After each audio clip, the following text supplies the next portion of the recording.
कौशाम्बी की सिराथू विधानसभा सीट। उत्तर प्रदेश विधानसभा चुनाव 2027 जैसे जैसे नजदीक आ रहे हैं वैसे वैसे प्रदेश की वीआईपी विधानसभा सीटों पर राजनीतिक सरगर्मियां भी तेज होती जा रही हैं। नमस्कार, मैं दीपिका और आप देख रहे हैं डेली यूपी। कौन मारेगा बाजी के आज के एपिसोड में हम बात करेंगे उत्तर प्रदेश विधानसभा चुनाव 2027 की सबसे चर्चित और हाई प्रोफाइल सीटों में से एक कौशाम्बी की सिराथू विधानसभा सीट की। 2022 में तत्कालीन उप मुख्यमंत्री केशव प्रसाद मौर्य की हार ने इस सीट को उत्तर प्रदेश की सबसे चर्चित विधानसभा सीटों में शामिल कर दिया। अब सवाल यह है कि क्या 2027 में भाजपा इस सीट पर वापसी कर पाएगी या विपक्ष एक बार फिर इतिहास दोहराएगा। सिराथू विधानसभा सीट उत्तर प्रदेश की उन चुनिंदा सीटों में शामिल है जिन पर पूरे प्रदेश की नजर रहती है, लेकिन सबसे बड़ा सवाल अब भी बाकी है कि क्या 2022 की हार सिर्फ एक संयोग थी या 2027 में भी सिराथू बीजेपी के लिए सबसे कठिन सीट साबित होगी। इसका जवाब जानने के लिए वीडियो अंत तक जरूर देखिए। इसकी सबसे बड़ी वजह यह है कि 2022 की विधानसभा चुनाव में भारतीय जनता पार्टी ने तत्कालीन उप मुख्यमंत्री केशव प्रसाद मौर्य को इस सीट से चुनाव मैदान में उतारा था। चुनावी मुकाबला बेहद दिलचस्प रहा और समाजवादी पार्टी गठबंधन की उम्मीदवार डॉक्टर पल्लवी पटेल ने उन्हें कड़ी टक्कर देते हुए 7,337 वोटों के अंतर से हराकर बड़ा राजनीतिक उलटफेर कर दिया। चुनाव परिणाम में डॉक्टर पल्लवी पटेल को 1,06,278 वोट मिले, जबकि केशव प्रसाद मौर्य को 98,941 वोट ही प्राप्त हुए। हालांकि चुनाव हारने के बाद भी केशव प्रसाद मौर्य विधान परिषद के सदस्य बने और उप मुख्यमंत्री पद पर बने रहे। यही कारण है कि 2027 का चुनाव सिराथू में केवल एक विधानसभा सीट का चुनाव नहीं माना जा रहा, बल्कि इसे भाजपा और विपक्ष दोनों की प्रतिष्ठा की लड़ाई के रूप में देखा जा रहा है। यदि भाजपा यहां जीत दर्ज करती है तो इसे 2022 की हार का जवाब माना जाएगा। वहीं अगर विपक्ष इस सीट को दोबारा अपने कब्जे में रखने में सफल रहता है तो यह उसके लिए बड़ी राजनीतिक उपलब्धि होगी। अगर सिराथू विधानसभा क्षेत्र की बात करें तो यहाँ ग्रामीण और कस्बाई दोनों तरह की आबादी रहती है। कृषि यहाँ की अर्थव्यवस्था का प्रमुख आधार है, जबकि छोटे व्यापार, मंडियां और स्थानीय बाजार भी बड़ी संख्या में लोगों की आजीविका से जुड़े हुए हैं।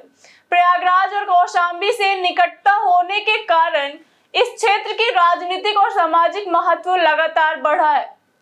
यही वजह है कि प्रदेश की लगभग सभी प्रमुख राजनीतिक पार्टियां इस सीट को लेकर विशेष रणनीति तैयार करती है।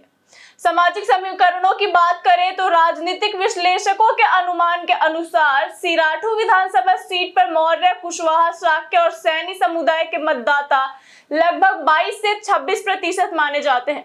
इसके अलावा अनुसूचित जाति के मतदाता 20 से 22%, मुस्लिम 14 से 16%, ब्राह्मण 8 से 10%, पटेल यानी कुर्मी 7 से 9%, ठाकुर 5 से 7% तथा यादव, निषाद, पाल, लोध और अन्य पिछड़ा वर्ग के मतदाता मिलाकर लगभग 18 से 22% के आसपास माने जाते हैं। यही जातीय और सामाजिक समीकरण सिराथू को उत्तर प्रदेश की सबसे महत्वपूर्ण चुनावी सीटों में शामिल करते हैं। हालांकि केवल जातीय समीकरण इस सीट की तस्वीर तय नहीं करते, स्थानीय मुद्दे भी चुनावी नतीजों पर बड़ा असर डाल सकते हैं। किसानों की आय, सिंचाई व्यवस्था, ग्रामीण सड़कें, शिक्षा, स्वास्थ्य सेवाएं, रोजगार के अवसर, बिजली आपूर्ति, पेयजल और कानून व्यवस्था जैसे मुद्दे यहाँ के मतदाताओं के लिए बेहद अहम माने जाते हैं।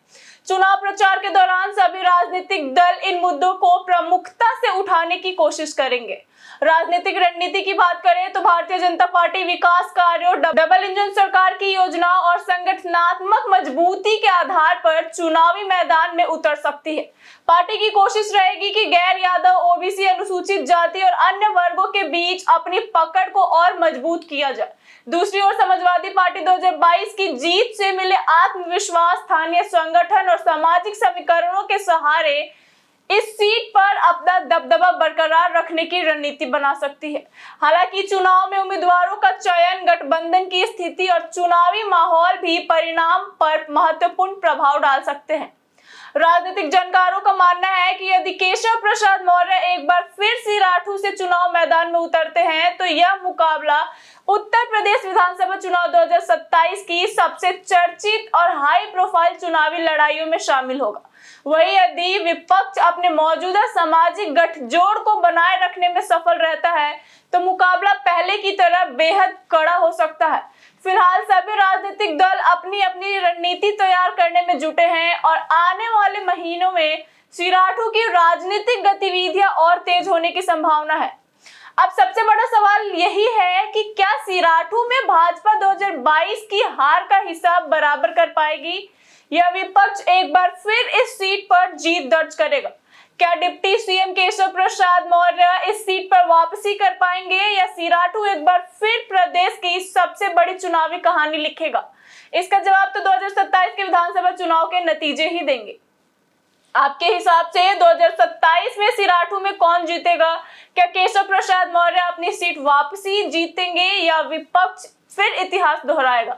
अपनी राय कमेंट बॉक्स में जरूर बताइए। अगर आपको हमारा यह चुनावी विश्लेषण पसंद आया हो तो वीडियो को लाइक करें, चैनल को सब्सक्राइब करें और उत्तर प्रदेश विधानसभा चुनाव 2027 की हर बड़ी खबर अपडेट के लिए हमारे साथ जुड़े रहिए। धन्यवाद।